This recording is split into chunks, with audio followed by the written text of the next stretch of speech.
শীতের সময় ওঠা নতুন আলু দিয়ে বানানো আলুর দমের স্বাদ কিন্তু একটু আলাদা হয়। আজ সেটাই বানাবো। তার জন্য প্রথমে আলুগুলোকে সেদ্ধ করে ছাড়িয়ে নিয়েছিলাম। কড়াতে সর্ষের তেল গরম করে তার মধ্যে হলুদ দিয়ে আলুগুলো ভেজে তুলে রাখবো।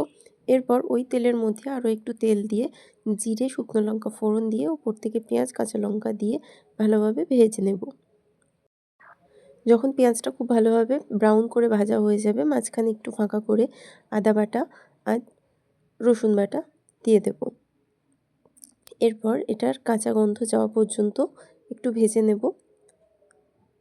এরপর দিয়ে দেব টমেটো কুচি, সঙ্গে দেব নুন আর দেব জিরে গুঁড়ো, ধনে গুঁড়ো দিয়ে খুব ভালোভাবে কষিয়ে নেব।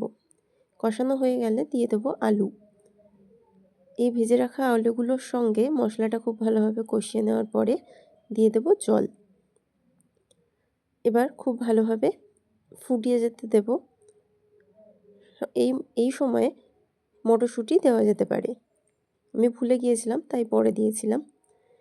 এর মধ্যে থেকে একটা আলু তুলে নিয়ে স্ম্যাশ করে আমি ওর মধ্যে দিয়ে দিয়েছি, যাতে একটু ঘন হয়। নামানোর আগে ধনেপাতা কুচি আর গরম মশলা গুঁড়ো দিয়ে সার্ভ করলাম।